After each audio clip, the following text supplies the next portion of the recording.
Have ever wondered why some absolutely brilliant ideas manage to change the world, while so many others just fizzle out and never leave the lab? Well, today, we're going inside the world of the invisible bridge builders who actually make innovation happen. I mean, seriously, think about it. It's this question that keeps innovators, investors, and scientists up at night. You've got a discovery that could change everything, a piece of tech that's light years ahead. So why does it so often just end up as a line in a research paper? Well, it turns out they're missing a bridge, a connection between the world of pure science, the world of business, and the world of finance. And the people who build that connection, they're called technology brokers. So yeah, these brokers, they are this invisible force that pushes innovation out into the real world. They're part matchmaker, part translator, part dealmaker. They're the ones who connect all the dots. This quote, man, it just gets right to the heart of the whole challenge. A scientist's research isn't just a project, it's their life's work. It is deeply, deeply personal. They've poured years, maybe decades into it. So to get them to hand it over, you have to build an incredible amount of trust. Okay, so here's the formal definition. A technology broker is a specialist who literally stands at the intersection of three completely different worlds. To get anything done, they have to be fluent in the language of scientists, the language of entrepreneurs, and the language of financiers. So, what does it actually take to be good at this, to be a successful technology broker? Well, our source breaks it down into three key principles. You can think of them as the three pillars holding up that entire bridge. The first pillar is Juan, which means specialized. Look, you're dealing with experts who are at the very top of their game. To even get them to listen to you, you can't be a generalist. You have to be a specialist in the process of technology transfer itself. Now, the second pillar, broad, might sound like a contradiction, but it is absolutely essential. A broker has to be a jack of all trades. One day you're talking about a new cancer drug, and the next day it's a new material for a satellite. You don't have to be the world's foremost expert, but you need to be curious and know enough to spot an opportunity and ask the right questions.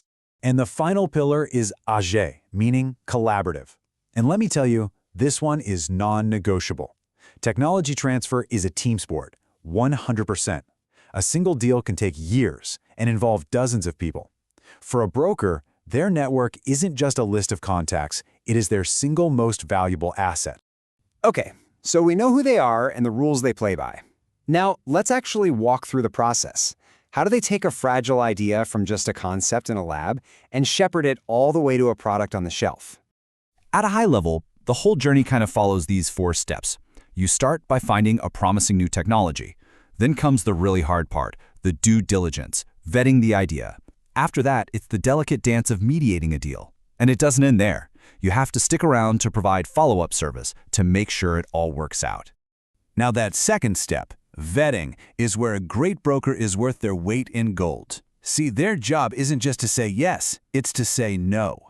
It's about killing bad ideas before they become expensive failures. Our source told us this great story about an inventor who made a toilet that recycled sink water. Sounds eco-friendly, right? Except it cost a fortune, was super complicated, and oh yeah, it made the whole bathroom smell awful.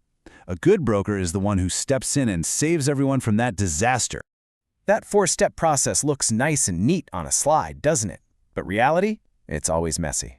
To really get what this job is about, you have to hear the stories from the trenches.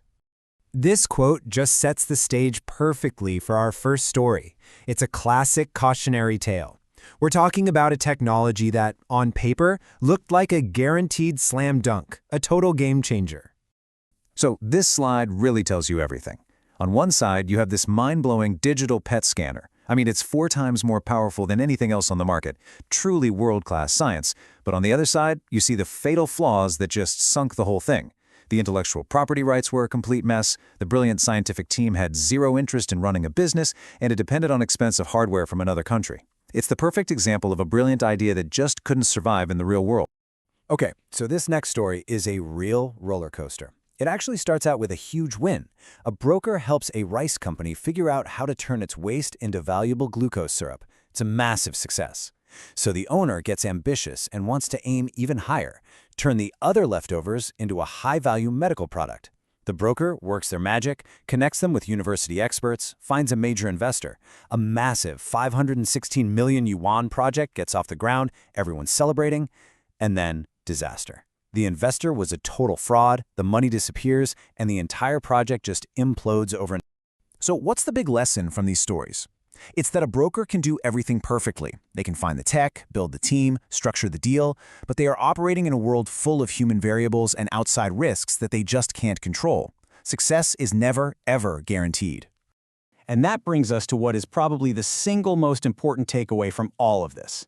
At its heart, technology transfer isn't really about the technology, it's about the people. The entire process, every single time, comes down to managing the incredibly delicate relationship between these three players. You have the scientist who thinks of the invention as their child. You have the entrepreneur who sees the business it could become. And you have the financier who's providing the fuel. The broker is the diplomat, the psychologist, and the translator trying to hold it all together. Because at the end of the day, the patents, the contracts, that's all just paper. The real work is human.